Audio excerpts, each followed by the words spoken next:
Health Radio and Choose for Health presents To Your Good Health. In this segment, we're talking about the hidden dangers of cell phones. As a parent, I know that I won't use my cell phone if my children are in the car, and we're going to hear from Dr. Friedman and Dr. Sinatra about these dangers of cell phones. How safe are they? You know, there are more than 2 billion cell phone users worldwide, and it's just getting ridiculous when you see people riding all around in cars. It scares me. So doctors, why don't you take it away and explain to us, what are these things doing to us? Dr. Friedman? Yeah. Well, we're exposed to a plethora of electromagnetic radiation, also known as EMRs. And as Dr. Sinatra mentioned in the last segment, these literally almost killed his son. These are produced by electrical appliances and even power lines. The difference is we keep cell phones next to our body all day, and then we hold them to our head when we use them, sometimes for hours. There's been studies out there funded by the cell phone industry showing their safety, but this research has been debunked as biased attempt to keep profits high for the industry that funded the projects. Non-biased research is now showing the dangers are a real concern. The prestigious medical journal called The Lancet warns that potential problems from cell phones cannot be dismissed. And a Swedish study conducted by Dr. Lennart Hardell concluded 1 hour of cell phone use per day significantly increases tumor risk after 10 years. And of course, they're finding tumors more on the side of the head that the cell phone is used. And Dr. Sinatra, what do you think about cell phones? I am so bearish on cell phones, and I'm so glad you're doing this segment. I mean, there's so many things to say, but I will say this. I mean, when people put a cell phone next to their ear, they're not only damaging the brain, but the most common cause of deafness and tinnitus in the United States, ringing in the ears, is cell phone use. And I have been seeing so many cases of thyroid cancer and thyroid problems, especially in women, and breast cancer. Again, when you're putting a cell phone next to the ear, you're radiating the thyroid, you're radiating the breast, and you're also getting at the eyes. So I suspect macular degeneration is going to be on the rise, and retinal problems as well, because these chaotic signals put out by the cell phone, literally causes enormous cellular damage in the body. Right. Dr. Sinatra, can I ask a question here? Because you mentioned just a little bit off the air about Bluetooth. So I was going to ask you and Dr. Friedman, is it safer for people to be using Bluetooths? No. A Bluetooth, basically, you're putting the signal directly into your ear. Mm-hmm. I mean, if you're going to use a cell phone, what I recommend to people is, and I agree with Dr. Friedman, you don't want to carry that on you at all. I mean, basically, if you use your cell phone, put it on speakerphone, because most of the cell phones, the ones that I test, the radiation is really within the first 6 inches to a foot. So if it's 3 feet away from your body or 2.5 feet, you put it on the seat of your car, or you put it, on your sofa or something. You don't hold it. Well, then it's a lot safer to use. And what I tell my kids, I never want to hear from my kids on a cell phone. I say, text me. That's the best way. Teenagers know because the you're answer. not getting any radiation. But no, Bluetooth is really bad. But no texting and driving. Oh no, you can't text and drive. That's a no-no. When you text, God, you got makes me crazy. Let me tell you, that's getting so scary. It's like a scary movie, and I call it the Texorcist. The Texorcist. That's right. You got to be careful. It makes me crazy when I see that. Let's see. But, a lot of research out there showing that headsets, what they do is they act as an antenna that actually channels 3 times the radiation directly to your brain. So a lot of people think, well, I'm on a Bluetooth. It's bouncing from the phone, and like Dr. Sinatra said, right to your brain. Speakerphone's really good. Doc, what do you think about these things called ferrite beads? Are you familiar with them?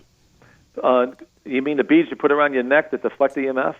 Yeah, or you can actually put them right there on the, if you use like a the tube that goes in your ear, you can use what's called Bluetooth. Oh, if there's a tube in the ear that has air in it, like a stethoscope, that's really good.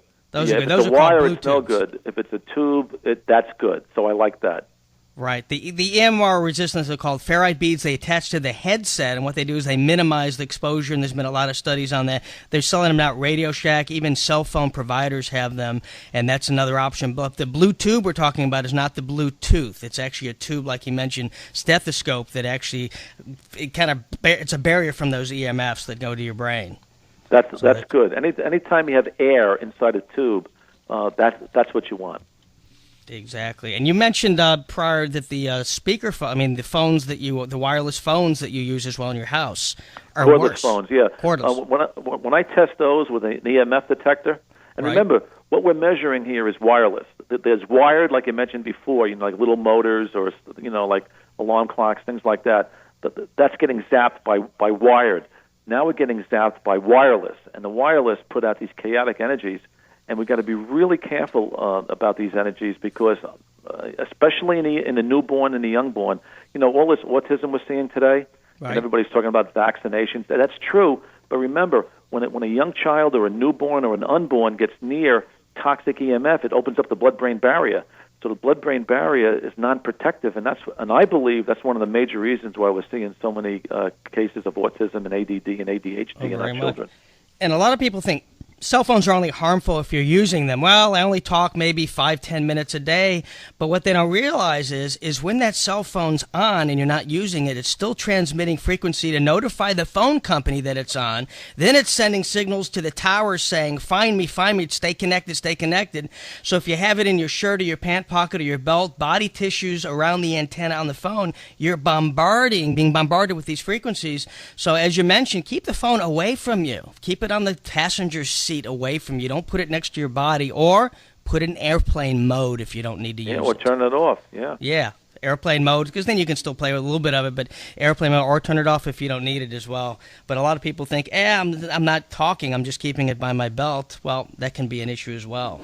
And what do you guys... Kids sleep with them under their pillow turned on. It just drives me crazy, What do you gentlemen think about the buzz about the new theory that cell phones are killing off honeybees? Oh, I wrote that in my newsletter 2 years ago. I mean, Einstein talked about this, about chaotic energies, a couple of decades ago, and Einstein was very concerned about the honeybee leaving the planet. He said if the honeybee goes, so will civilization, because honeybees really need to pollinate. He said we'd have 4 years of life left if the bees disappeared. Yeah, we would cease to exist, because think about it, without pollination, the world would suffer a significant reduction in fruits, nuts, vegetables. Food would really become scarce. The entire ecosystems would be thrown into turmoil. So it's interesting that these, in case people are listening, they don't understand what we're talking about, the radiation from cellular phones that are having a negative impact on these honey-making insects, because what happens is they rely on this navigation system, and it's destroying it. And what this happened is researchers placed cell phones by a beehive and powered it up twice a day for 15 minutes over a period of 3 months. During that time, scientists discovered the honey producing stopped. The queen laid only half as many eggs, and the size of the hive had a major decrease. So it's really affecting these important insects in our life. And the other thing is cell phone towers are putting out signals where the honeybees, pigeons, and sparrows, they can't find their way home because their whole navigation system is now being interrupted. So there's so many facets to this. And I always thought it was the frequency signals of the Oprah Winfrey show flying through the air that was hurting these bees. Maybe that too. Hey, I'm here in Chicago. Watch it. But interesting, new evidence shows that, because this is becoming in the forefront, they're really looking to modifying the signals coming from the cell phones in the base to help reduce these dangerous frequencies and maybe save our bees. Because, otherwise we got 4 years left. Einstein says it. I lecture on this all the time, and I was in an audience of 300 physicians a few months ago, and I had my smog detector there, and I asked if anybody wanted their cell phone tested. Well, the first 3 phones I tested were okay. The radiation beam traveled 3 feet, but a first-generation iPhone, the radiation beam traveled almost 100 feet, and the doctors were shouting out to this person, turn it off, turn it off. Once you hear that radiation noise, you don't want to be near anything like that. The problem with cell phones and cordless phones and all the stuff we're talking about, you can't see it or feel it. They call high blood pressure the silent killer. Well, this is 10 times more silent killer because you can't even feel this stuff unless if you're electrosensitive, and about 2% of the population are. In your book, Earthing, I believe you call it invisible pollution, which it is. It's invisible pollution to the body. It's these little waves that bombard you and hit you. And it's funny how as technology grows and grows and grows, we're getting more and more and more and more hitting us. And look at disease. It's just escalating. And I think a lot of disease could be, like you said with your son, could be definitely related to not being grounded and being bombarded with these dangerous rays.